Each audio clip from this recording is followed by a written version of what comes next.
اللہ نے آدم کی شروعات کی، آدم علیہ السلام کی بنیاد رکھی، ابلیس پر فوقیت دی، جنتوں کا سردار بنایا، علم آدم الاسماء، علم یعلم تعلیم، اس علم کے سیگے کے ساتھ اللہ نے آدم کا شرف رکھا۔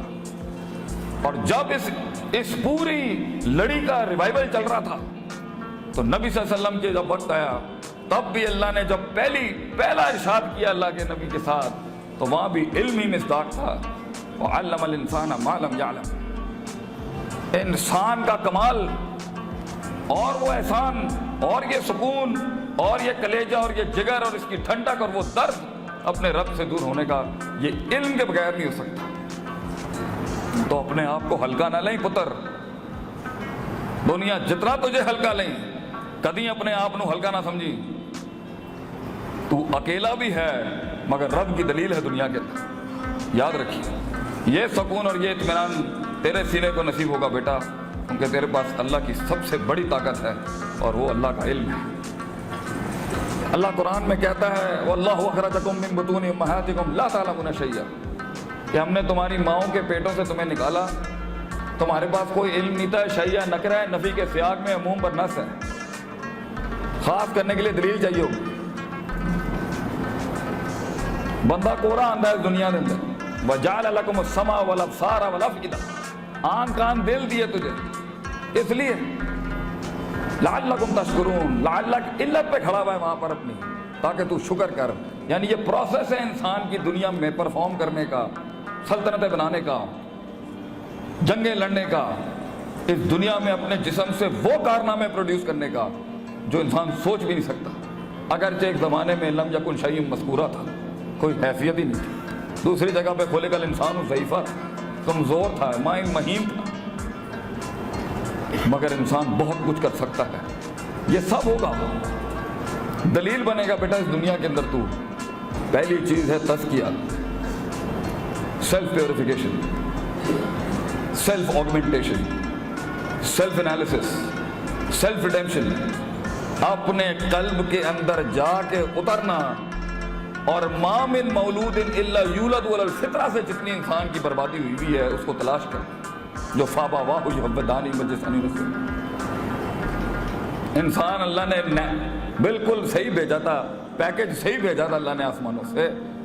اس کے ماں باپ اگرچہ ابویت کے اوپر جرم عائد کیا ہے، لیکن مشائخ بیٹھے ہیں، اگر قیاس کر لیا جائے یہاں پر ہر اس شخص کے اوپر جو علم خارج سے باطن میں اتارتا ہے تو وہ بھی مجرم ہونا چاہیے، جو اس کی یہودیت اور مجوسیت اور نصرانیت کے اوپر کام اس کو بناتا ہے، وہاں پر غیر اللہ کی طرف جانے کے اوپر ابویت کے ساتھ ساتھ اس پر بھی جرم عائد ہونا چاہیے۔ انسان کی فطرت خراب ہو جاتی ہے، اس کی محبتیں خراب ہو جاتی ہیں، اس کی امیدیں خراب ہو جاتی ہیں، اس کا غضب خراب ہو جاتا ہے، اس کا طیش خراب ہو جاتا ہے، اس کی خوشیاں، اس کی غم، اس کی جیت، اس کی ہار، اس کا فوز، یہ سب اس کا اپنی اصل سے ہٹ جاتا ہے۔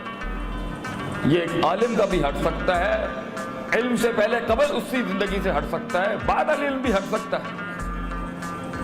اس لیے اگر انسان کا تزکیہ نہیں ہوا، اس کی روح پاک نہیں ہوئی، انسان اپنے اس علم کو استعمال کرے گا ایک شیطان بننے کا۔ تو یہ علم تجھے اس احسان کی معراج پہ تب پہنچائے گا، جنگ کے میدان میں تب اتارے گا، لوگوں میں اپنا اثر رسوخ منوانے پہ تب قائم کرے گا، قیادت اور امامت کے باب تب منوائے گا تجھ سے، قوم کا تجھے رہنما اور پیشوا تب بنائے گا جب تو من بدا بسیاست نفس ہی فقط ادرک سیاست الناس تب کرائے گا جب تو اس پر چھری چلانے کا جگر اور ہمت کرے گا، جب تو ان الفاظوں کو کہے گا، انکار کرے گا انا خیر منہ سے، انکار کرے گا کہ میں بہتر ہوں اس سے اور اپنی غلطی مانے گا کہ واقعی میں اس رستے میں گمراہ ہو گیا۔ اس لیے اب استدلال سنیں، ایک جگہ یزکیہم ویعلمہم الکتاب والحکمہ ہے،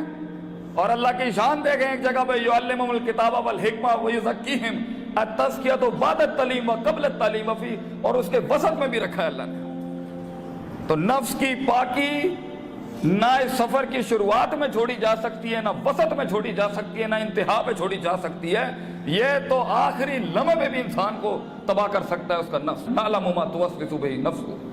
ہم جانتے ہیں، لام قد کی تحقیق کھڑی ہے، قسم کے بالمقابل کھڑا ہے یہ جملہ. ہم قسماً جانتے ہیں کہ تیرا نفس تجھے کیا وسوسے دیتا ہے. ادھر سے الذی یوسوس فی صدور الناس کھڑا ہوا ہے، ادھر سے یجری کا مجری دم کھڑا ہے آپ کے اندر. پھر انسان کی نفسیات کا پاگل پن کھڑا ہے. کیسے تفریق کرے گا انسان کے اندر جو ابھی آوازیں جو مجھے بھی سن رہی ہیں، کیسے تفریق کرے گا یہ حق ہے یہ باطل ہے بغیر علم کے؟ بچے، بھائیوں، دوستوں، بزرگوں، کیسے بغیر علم کے آپ تفریق کریں گے کہ یہ حق کی آواز ہے، یہ رحمان کی آواز ہے اور یہ شیطان کی آواز ہے اور یہ نفس کی آواز ہے میری. اس لیے تزکیہ اوجب ہے اس ٹائم پر، اوجب واجب ترین چیز اگر کوئی چیز ہے وہ نفس کی پاکیزگی، کہ میں یہ ہوں، وہ ہے، یہ ہیں اور یہ اس لیے کیا جا رہا ہے. مگر اگر نفس اگر یزکیہم کے خلاف کھڑا ہوا بغض، حسد، تکبر، کینہ، حب الریاسہ، علو، یہ سیگے اگر اندر سینے میں ہوئے تو بیٹا ایک ٹائم پر تو اپنے علم کو کندن نہیں بنا سکے گا. پھر یہ علم استعمال ہو رہا ہوگا باطل کو ثابت کرنے کے لیے. یہ علم حق کے ساتھ نہیں کھڑا ہوگا اس سے، اور اس علم کے ساتھ ہی تو تیری قربانی ہے. بچے، یہ کلیجے کے اندر وہ درد پال توحید کا، وہ سنت کا، تیرے 1400 سال کے ائمہ کرام کی قربانیوں کا. تو بیٹا اپنے نفس کا تزکیہ کر. تیری زبان میں اللہ تاثیر پیدا کرے گا اگر تیرے کلیجے میں اخلاص ہوگا اللہ کے لیے. جس جگہ استاد کا لوٹا اٹھانے کی ضرورت ہے بیٹا، لوٹا اٹھا استاد کا. جو اپنے استاد کا لوٹا نہیں اٹھا سکتا بیٹا، اور مدرسے کی دال نہیں کھا سکتا، وہ کبھی آگے نہیں جا سکتا. اے مدرسے دی دال دی شان ہے کی الحمدللہ، جو کسی مٹن چکن دے اندر نہیں ہے گی. اے صرف مدرسے دی دال ہے گی ہے جڑا انسان نو انسان بناندی ہے، جڑے بندے دے اندر دے فرعون نو انسان بناندی ہے، پھر انہوں عبد بناندی ہے، پھر انہوں قائد بناندی ہے. تو اپنے علم کی طاقت کے ساتھ اپنے نفس کا تزکیہ کبھی نہیں چھوڑنا. جہاں تمہارا نفس تمہیں روکتا ہے دین کی خدمت، دین کا نام روشن ہو جائے گا، توحید کا نام روشن ہو جائے گا.